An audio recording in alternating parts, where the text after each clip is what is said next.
अगर वो मस्जिदों में जाने लगेंगे, अगर वो रोज़ा इफ्तार कराने लगेंगे, अगर वो टोपी पहनने लगेंगे तो क्या मुसलमानों के लिए बहुत अच्छे हो जाएंगे? मैं तो नहीं मानता इस बात को। ये बहुत नाइंसाफ़ी और अन्याय की बात होगी, अत्याचार होगा कि सारी चीज़ें गलत बता दी जाए। सर, लोग क्या करते हैं, टोपी ओढ़ के दूसरों को टोपी उड़ाते हैं। आप किसके लिए बोल रहे हैं? कोई भी हो, कांग्रेस के लिए? नहीं, अब आप फिर वही बात आप एक 2-4 मिनट और आपका। हिजाब पर भी विवाद हुआ, स्कूल कॉलेज में बहुत सारा मसला उठा, महाराष्ट्र में भी सुप्रीम कोर्ट ने एक डायरेक्शन भी उसको लेकर दिया।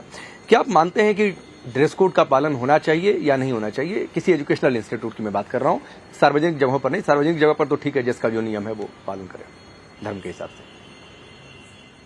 देखिए, यही तो सब लोग बोल रहे हैं, साहब हमारा इंस्टीट्यूट है तो हम जो है वो करेंगे। तो आपने एक बच्ची को जो पढ़ती नहीं थी, उसने पढ़ना शुरू किया। समाज की में एक सेक्शन ऐसा पैदा हुआ जिसकी बच्चियों ने कहा हम पढ़ेंगे। आपने कहा हम तुम्हारा हिजाब नोच लेंगे ड्रेस कोड के नाम पे। जो भी कह रहे हैं ड्रेस कोड का हवाला दे रहे हैं। अरे भाई, उसका कलर फिक्स कर दीजिए, उसका डिज़ाइन फिक्स कर दीजिए। बहुत सारे तरीके हो सकते हैं एकोमोडेट करने के। आप एकोमोडेट करने के लिए तैयार नहीं हो और मैं कहता हूँ मेरी बच्चियों को हर हाल में मुझे पढ़ाना है, तो फिर अब मुझे यही करना पड़ेगा कि मैं कहूँगा कि भैया अपने लिए बनाओ। तो कितने बना लेंगे, ये भी है। तो आप ये चाहते हैं कि एक स्कूल में, एक क्लास में कोई मुस्लिम है वो हिजाब पहन कर आए, कोई हिंदू है वो धोती कुर्ता में तिलक लगा कर आए? इससे क्या यूनिफॉर्मिटी रहेगी? बहुत अच्छा रहेगा। अगर कोई हिंदू तिलक लगा के आता है तो फिर एक जैसी एक समान कैसे? टीचर के लिए जो पढ़ा रहा है, शिक्षक है, उसके लिए तो सारे छात्र, चाहे वो हिंदू है, मुस्लिम है, सिख है, ईसाई है, उसके लिए तो सब एक जैसे एजुकेशन देगा। अच्छी बात है, बिल्कुल। तो इससे यूनिफॉर्मिटी कहाँ रहेगी? होने चाहिए। तो कैसे लेकिन कपड़े से थोड़ी, अगर पहनावा अलग अलग हो गया तो? नहीं, पहनावे से थोड़ी यूनिफॉर्मिटी आएगी। मतलब आप स्कूल ड्रेस के खिलाफ है? नहीं, मैं फिर वही बात, आप एक बात को फौरन उचक कर दूसरी तरफ चले जाते हैं। क्योंकि आपने कह दिया कि हिंदू को ये वो धोती कुर्ता तिलक में आए और मुस्लिम लड़कियां हिजाब पहन कर आए। नो, ऐसा नहीं है। बल्कि हम ये कहना चाहते हैं कि बच्ची आज की तारीख में, अब मान लीजिए कि मैं कुर्ता पैजामा पहन के जाऊं, आप उसको रोकिए, बिल्कुल रोकिए। नहीं, कुर्ता पैजामा नहीं चलेगा। अगर ग्रे कलर की पैंट है, व्हाइट शर्ट है, तो वो तुम्हें वही पहन के आना पड़ेगा। लड़की को भी आप यही कह सकते हैं, और ऐसा बहुत जगह है, ऑलरेडी है। कुछ ही जगहों पर ऐसा किया जा रहा है, खास प्लानिंग के तहत। बहुत सारी जगहों पर है कि वो कहते हैं लड़कियां शलवार पहन के आएंगी, तो ग्रे कलर की शलवार होगी लड़कियों की, लड़कों की ग्रे कलर की पैंट होगी, व्हाइट कलर का कुर्ता होगा लड़कियों पे, और लड़कों पे व्हाइट कलर की शर्ट होगी। क्या प्रॉब्लम है अगर उसमें वो व्हाइट कलर की या ग्रे कलर का उसको आप इजाजत दे दे? देखिए, ऐसा है, आपको ये अभी भी नाजायज लगेगा, मैं जानता हूं, इस वजह से कि आप वो फीलिंग्स को और लड़कियों की प्रॉब्लम को नहीं समझ पा रहे हैं।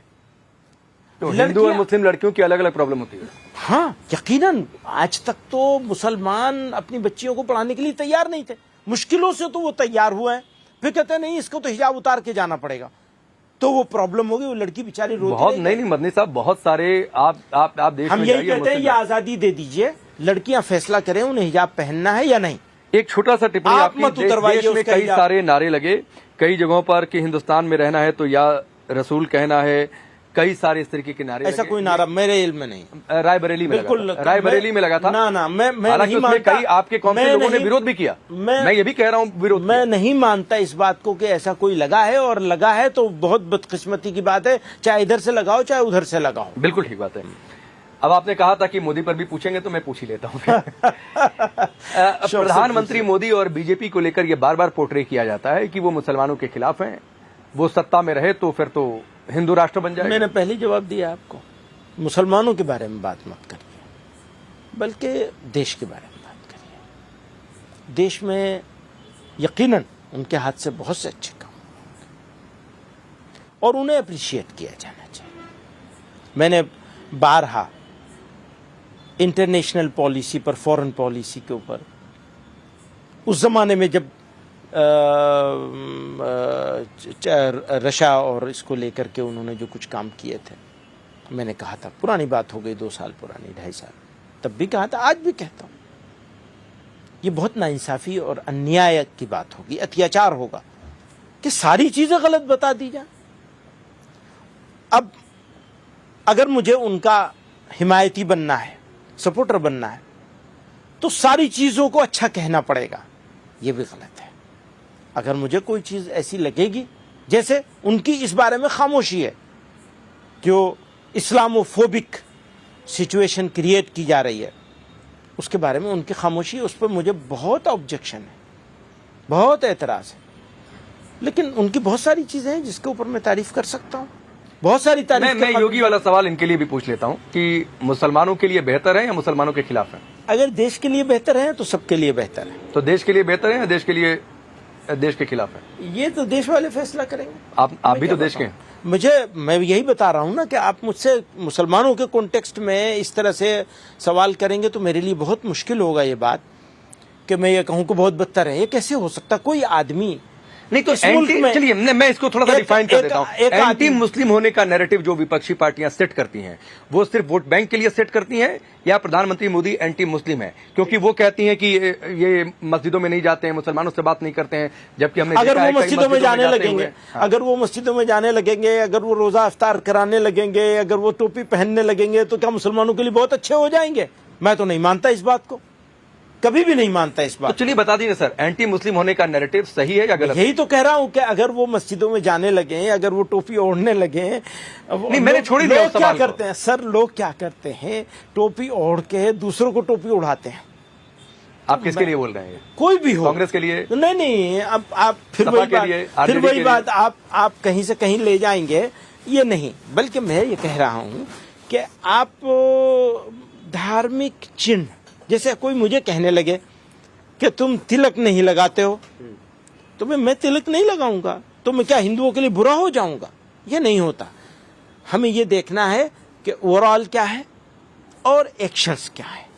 तो हमें इस तरह से आप अलामतों सेफ साइड ले रहे हैं कि ना मैं आलोचना करूंगा, ना मैं तारीफ करूंगा, अभी करी है, और ना मैं ये कहूंगा कि वो मुस्लिमों के लिए बेहतर है। अभी आलोचना करी है, अभी आलोचना करिए। आप इसको ब्रेकिंग न्यूज बनाना चाहते हैं कि मैं ये कह दूं कि वो बहुत बदतर है। नहीं, कैसी बात? आप अच्छा बोल दीजिए, हम वो चलाएंगे। नहीं, क्यों भाई, मैं अच्छा या फिर बोल दीजिए कि एंटी मुस्लिम होने का नैरेटिव सेट नहीं है, अलग अलग सेलेक्टिव मामले में अलग अलग नहीं, आप ये इसको इस तरह नहीं, इस तरह कहेंगे कि हमारे सामने बहुत सारी चीजें ऐसी हैं जिनमें उनको एक्शन लेना चाहिए और उनका नजर नहीं आता है। अब जैसे मणिपुर की ही शिकायत है लोगों को, तो है, अब उसको क्या करेंगे? वहां तो कोई मुसलमान का इश्यू नहीं है। मुस्लिमों से क्या लेने देना? वही कह रहा हूं कि उसका मुस्लिमों से कोई लेने देना नहीं है, तो वो उनकी कार्यशैली भी हो सकती। इस देश में गाजा फिलिस्तीन का जो संघर्ष हुआ, इजराइल जो उधर गया, तो फिलिस्तीन का समर्थन करिए, ठीक है, वो इस देश की पॉलिसी में रहा है, उससे कोई गुरेज नहीं है। लेकिन ये कि उसको मुस्लिम से जोड़ देना, फिर वो बांग्लादेश वाले वहां पर हिंदू मारे गए, उन पर चुप हो जाना, आपको नहीं हुआ है? बहुत सारे लोग हैं सर। ना कोई चुप नहीं हुआ, सब लोगों ने उसकी मजम्मत की है। खुद बांग्लादेश के लोगों ने मजम्मत की है, इंडिया के लोगों ने भी मजम्मत की है। ये एक बात मैं बहुत क्लियर इस बारे में, बांग्लादेश के बारे में और पाकिस्तान के बारे में और अफगानिस्तान के बारे में, अगर ये मुस्लिम मेजोरिटी मुल्क हैं और अपने इस्लाम का दावा भी करते हैं, वहां का सिख, वहां का हिंदू, वहां का क्रिश्चियन अपने आप को मुसलमान से ज्यादा सेफ और बेटर पोजीशन में नहीं महसूस करे, तो फिर क्या इस्लाम है उनका?